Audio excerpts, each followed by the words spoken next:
Frères et sœurs, je pense et je suis persuadé que chacun d'entre vous ici présent, conscient de ses faiblesses, de ses lacunes, de ses imperfections, de ses manquements, veut malgré tout rester fidèle à son Seigneur et aux enseignements de sa parole et vivre dans une Église qui est la nôtre, quoi qu'il en soit, et qui resterait inébranlable. Pourrions-nous trouver dans les Écritures l'exemple d'une Église qui n'a cédé en rien et qui est restée inébranlable? Nous savons que l'Église a une noble vocation, puisqu'elle est un temple saint dans le Seigneur, une habitation de Dieu par l'Esprit. Ne soyons pas alors étonnés si elle est en proie à une forte opposition dans le monde et si elle est appelée à souffrir jusqu'à la persécution pour rester fidèle à son Dieu. C'est précisément l'expérience que fit une jeune Église au temps de l'apôtre Paul. Vous l'avez, je pense, déjà compris, il s'agit de l'Église de Thessalonique. Pourquoi donc cette Église est-elle restée inébranlable? Il semblerait, à l'étude de cette parole, qu'il y ait au moins 7 raisons. La première raison, c'est qu'elle s'est composée de chrétiens hommes et femmes, rachetés, nés de nouveau, et qui connaissent bien le Seigneur Jésus comme leur Sauveur, comme leur Seigneur. Et c'est ce que nous comprenons à la lecture du chapitre 17 du livre des Actes. Paul et Silas passèrent par Amphipolis et ils arrivèrent à Thessalonique où les Juifs avaient une synagogue. Paul y entra selon la coutume. Pendant 3 sabbats, il discuta avec eux d'après les Écritures, expliquant et établissant que le Seigneur devait souffrir et ressusciter des morts. Et Jésus, que je vous annonce, disait-il, c'est lui qui est le Christ. Quelques-uns d'entre eux furent persuadés et se joignirent à Paul et à Silas, ainsi qu'une grande multitude de Grecs craignant Dieu et beaucoup de femmes de qualité. C'est remarquable ces textes-là pour nous apprendre, pour nous faire comprendre que dès que Paul a commencé à prêcher, il fut particulièrement apprécié par un grand nombre de non-juifs et de femmes d'importance, des femmes de qualité, nous lisons, dans la société de Thessalonique. C'est pourquoi il rend témoignage de ces chrétiens qui ont accepté la parole avec l'Esprit Saint, preuve de leur nouvelle naissance.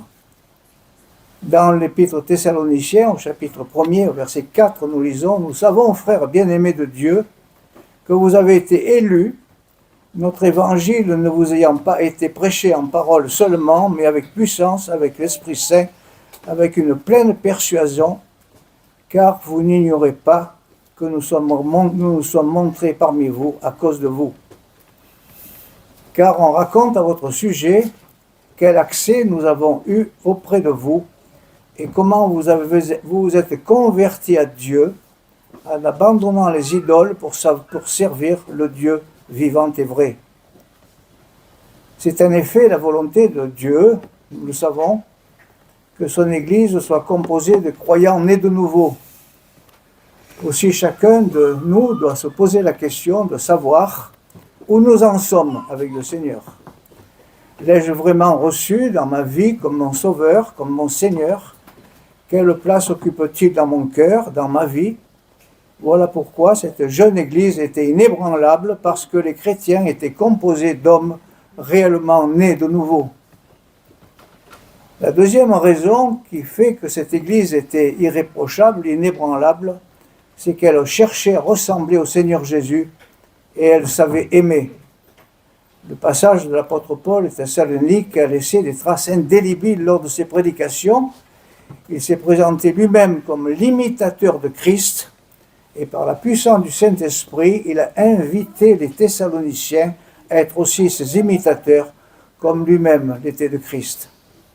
Et vous-même, vous avez été mes imitateurs et ceux du Seigneur, en recevant la parole au milieu de beaucoup de tribulations, avec la joie du Saint-Esprit.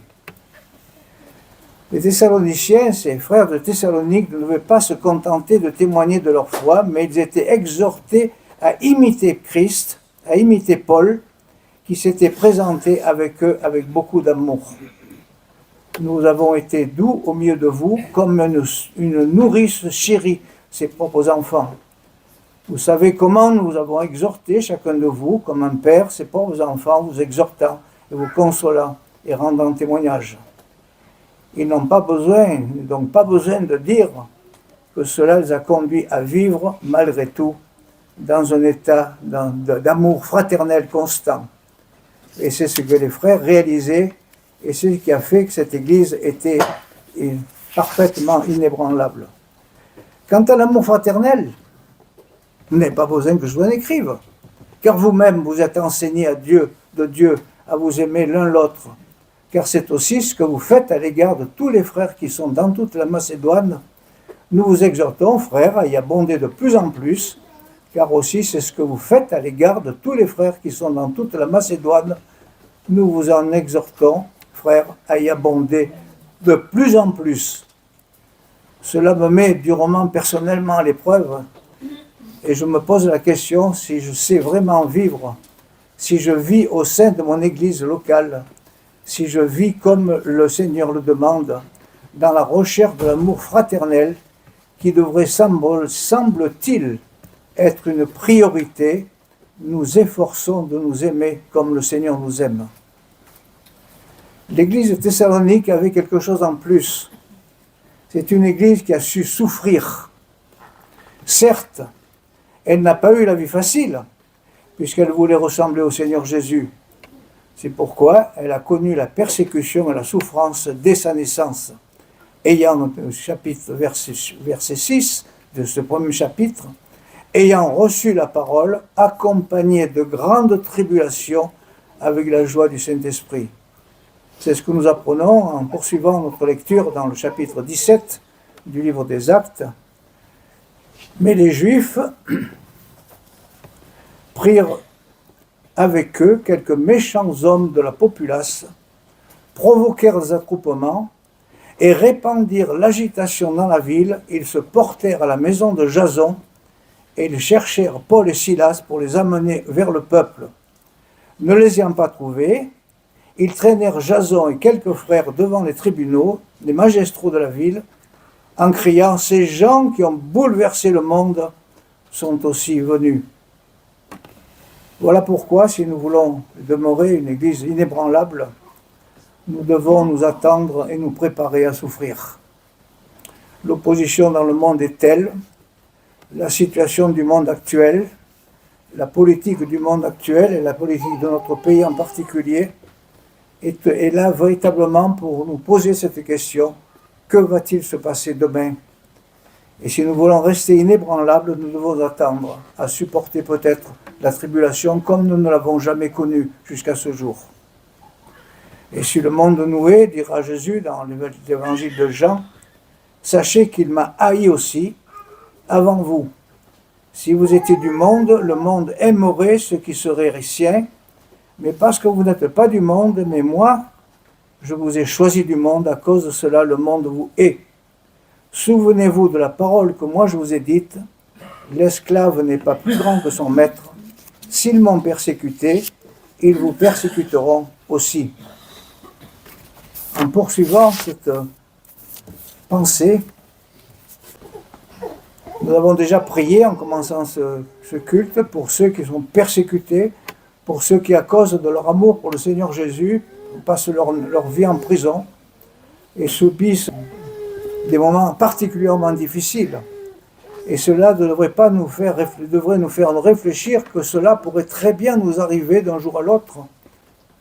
Notre Église qui est restée fidèle, et l'Église de Thessalonique qui est restée fidèle sur la seule parole de Dieu, et a su la placer au centre de sa vie, sans s'attendre à rencontrer l'opposition et à subir véritablement la persécution. L'Église Thessalonique l'a fait. et elle est restée inébranlable. Puis ensuite, c'est une église missionnaire. Elle s'est engagée de deux façons dans la mission. D'abord par son témoignage et ensuite par sa manière de vivre. Et vous-même, vous avez été mes imitateurs et ceux du Seigneur en recevant la parole au milieu de beaucoup de tribulations avec la joie du Saint-Esprit et de sorte que vous êtes devenus un modèle pour tous les croyants de la Macédoine et de l'Achaïe. Cette transformation opérée par la puissance du Saint-Esprit a permis aux Thessaloniciens de développer un style de vie qui était conforme à celui qu'attend le Seigneur Jésus. Ils ont imité le Seigneur, ils sont devenus à leur tour des modèles, en abandonnant les idoles pour servir le Dieu vivant et vrai, nous dit la parole. C'est pourquoi la parole de Dieu a retenti depuis chez eux. Thessalonique avait aussi cette particularité, c'est qu'elle savait attendre. C'était les Thessaloniciens, les frères de Thessalonique, étaient des chrétiens qui savaient attendre le retour du Seigneur. Dans le verset 1er, pour attendre des cieux son Fils, qu'il a ressuscité des morts, Jésus, qui nous délivre de la colère à venir. L'un des éléments les plus importants de l'Évangile, prêché par Paul, c'est le retour du Seigneur Jésus. Que le Seigneur Jésus lui-même, que votre cœur ne se trouble point, croyez en Dieu, croyez en moi. Il y a plusieurs demeures dans la maison de mon Père. Si cela n'était pas, je vous l'aurais dit, je vais préparer une place, et lorsque je m'en serai allé, et que je vous aurai préparé une place, je reviendrai, et je vous prendrai avec moi. L'église de Thessalonique est une église qui a tenu ferme. C'est ce que Paul écrira à cette église, car maintenant, nous vivons si vous tenez ferme dans le Seigneur. Être ferme dans le Seigneur signifie deux choses, être ferme dans la saine doctrine, être ferme dans sa foi, être ferme dans sa marche. C'était le comportement des églises des Thessaloniciens. C'est pourquoi, frères, nous avons été consolés à votre sujet par votre foi.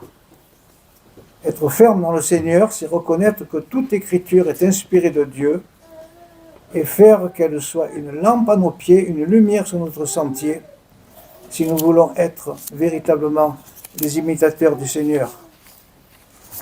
Les Thessaloniciens furent inébranlables et infaillibles parce qu'ils n'ont pas vacillé dans l'enseignement de la parole et leur détermination à aimer, s'aimer entre eux et aimer les hommes. Et puis, la septième raison, peut-être la plus importante, c'est que l'église thessalonique est une église fidèle.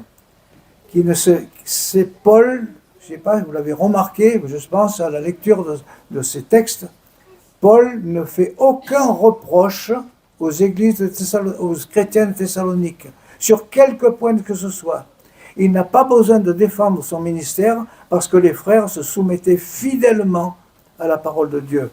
C'est pourquoi, dira-t-il, vous aussi, nous rendons sans cesse grâce à Dieu de ce que vous avez reçu de nous, la parole de la prédication qui est de Dieu.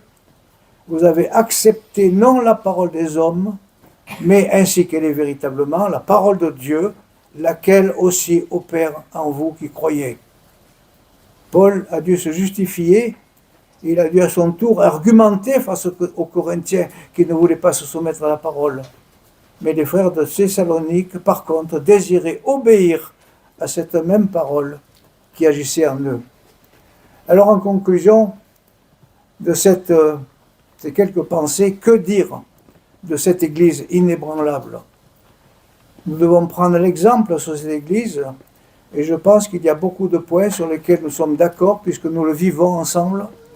Ils étaient réellement nés de nouveau, ce qui doit nous inciter à nous approcher avec amour de ceux qui ne le sont pas encore. Ensuite, ils auraient pu chanter sans crainte, ressembler Jésus. C'est mon espoir suprême. Ils étaient prêts à souffrir et accepter l'opprobre. Ils avaient un esprit missionnaire. Ils attendaient le retour du Seigneur. Ils tenaient ferme la vérité. Ils étaient si fidèles qu'ils ne méritaient aucun reproche. Alors que dire, frères et sœurs? Si nous relisons plus en détail ces deux lettres de Paul, et si nous obéissons en tout point à cette parole, cela nous conduira et cela nous conduit déjà également à vivre une vie chrétienne heureuse et une église qui glorifie le Seigneur. C'est ça, être une église inébranlable. Et c'est ce que nous désirons être. C'est ce que nous voulons être. C'est ce que les efforts que nous faisons les uns et les autres pour rester fidèles à la parole, fidèles au Seigneur, fidèles à ses enseignements, fidèles jusqu'à son prochain retour auquel nous croyons, auquel nous sommes attachés. Le Seigneur Jésus vient bientôt. Soyons prêts. Et s'il est prêt, trouvera-t-il Orange, fidèle et inébranlable? Trouvera-t-il une église conquérante, vivante, une église qui donne envie de la fréquenter et de vivre au milieu d'elle?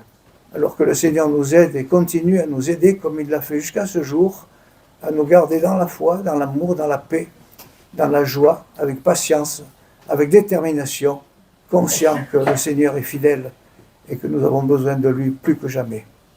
Que le Seigneur bénisse sa parole.